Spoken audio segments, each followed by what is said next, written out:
Tak tu už sú slivky plne rozkvitnuté.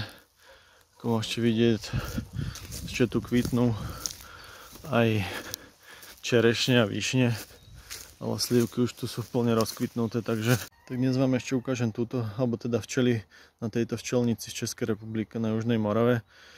Tu nám mám tri úle, keď pozoberiem zľava, tie sú zateplené a tento jeden červený vpravo úplne je nezateplený, tak si môžeme pozrieť aj rozdiel medzi rozvojom včiel v zateplených úloch a nezateplenom úle. Takže najskôr si môžeme ukázať teda včelstvo v nezateplenom úli. Ako som už minule spomínal, nástavky mám len prichystané. Zatiaľ je to rozdelené teda stropnou fóliou, aby sa včely nedostali hore do nástavku. Takže včelstvo v nezateplenom úli. Môžete vidieť, ako je rozlezené, už je teda teplé počasie, takže už sa pozrieme, koľko majú zásob a ako sú na tom teda po nejakej kondičnej stránke, to nazývam.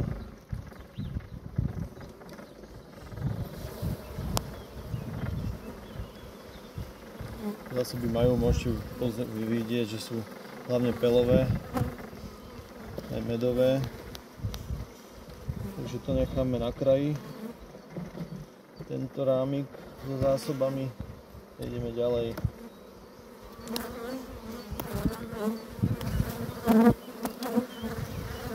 Druhý rámik zľava, vidíme zase pelové zásoby, tu už je aj trubčina nakladená, tu už je aj trubčina. Z druhej strany to isté, majú aj zásoby a trubčinu. Takže tu sa chýli veľkému rozvoju. Môžeme vidieť teda, že už plod je na druhom rámiku.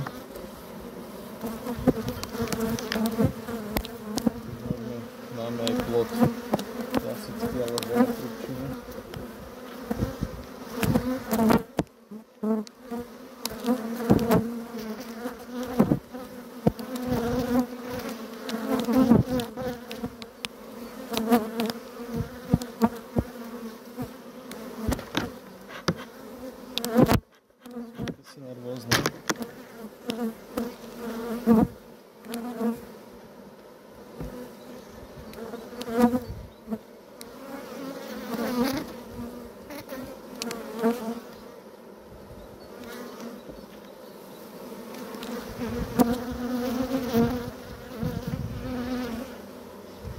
Môžeme vidieť už aj materskú misku, alebo teda prípravu na matečník. Tam sa vyvíjajú kráľovné a mohli by sa potom včely rojiť.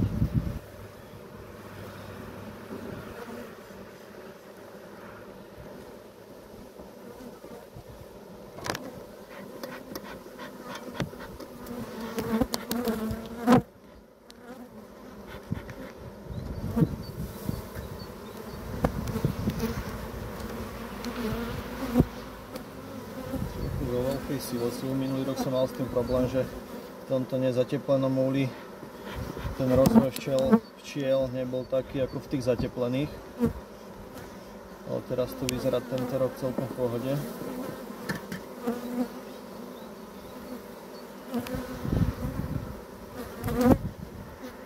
Tu je čerstvý plod s vajíčkami, takže matka už kladie v celom úli.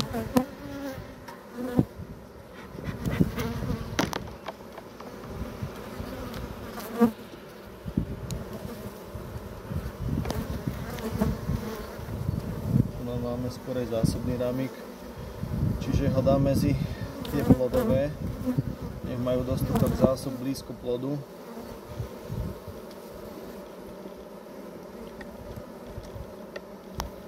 Asuje tak rýchlejšie teda rozvoj toho včelstva. Tu už máme teda medové zásoby na obidvoch krajných. Tiež vymením jeden, dám to na preskačku. Takže stromy tu už kvitnú, takže už je tu aj znáška čerstvého nektaru. Tento starý med do zásoby ešte zo zimy takto trošku narežem. Nech ich spotrebujú.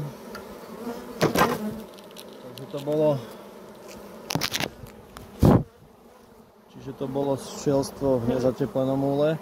Pozrieme sa na ten zateplený, uteplený. Takže teraz sa pozrieme na ten uteplený alebo zateplený úl. Už teraz sa vidíme. Môžeme pozrieť, že aj tu sú včely rozlezené po uličkách. Teda v nezateplenom sme mali 3 zásobné rámiky. Jeden zľava, 2 zprava. Začneme z pravej strany a vidíme teda, že tu je zásobný rámik plný medu.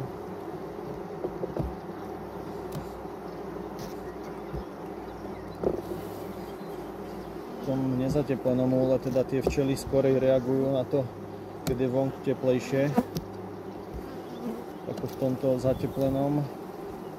Tu im to trošku trvá, než sa teda zmátoria a zareagujú na to, že už je teplo.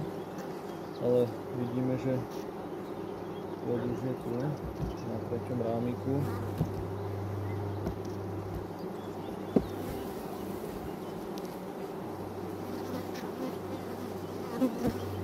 Matka už kladie teda pekne, vidíme vajíčka, plod.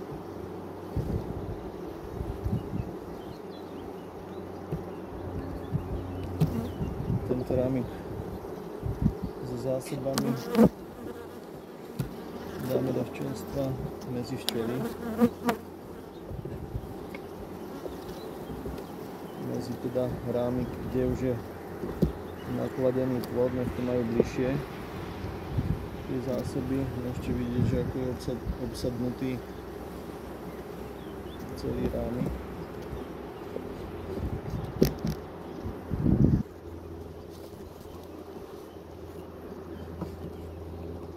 Pokračujeme.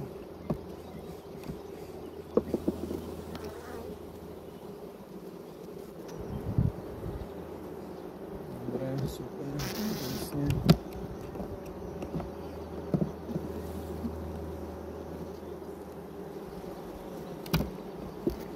Tu môžeme vidieť, že teda na posledných 4 rámikoch zľava majú len zásoby zatiaľ, že matka teda nekladie tak ako v tom neuteplenom úle.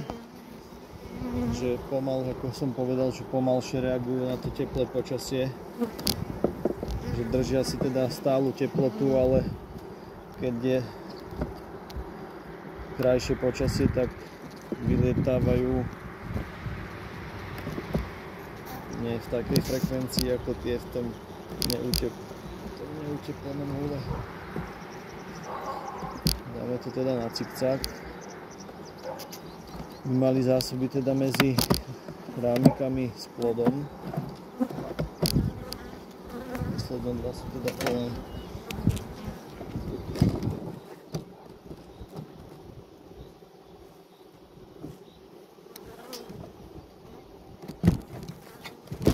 Takže taký je rozdiel medzi včelstvom v neuteplenom úle a zateplenom. To vidíte na tej letovej frekvencii, že tu je veľa včiel a tady na tých zateplených včiel toľko není na letáčoch, ale tu pekne reagujú na teplo. Teda nechcem povedať, že alebo podporovať, aký úl teda si kúpite, ale to je len môj názor, že teda na začiatku jary, keď sa rýchlejšie otepluje to prostredie, tak tie včely lepšie reagujú v tom nezateplenom ako v tom uteplenom, ale zase v lete a v zime včely si držia stálejšiu teplotu v tom uteplenom úle ako v tom nezateplenom. Čiže tam je aj vidieť, že tie včelstvá v tom nezateplenom úle skorej spotrebovávajú zásoby ako tie v tých uteplených úloch, asi toľko. Tu je vidieť, že tie včelstvá majú menšiu letovú frekvenciu ako v tom uteplenom. Takže tak. A sleduj Gamila Van Land.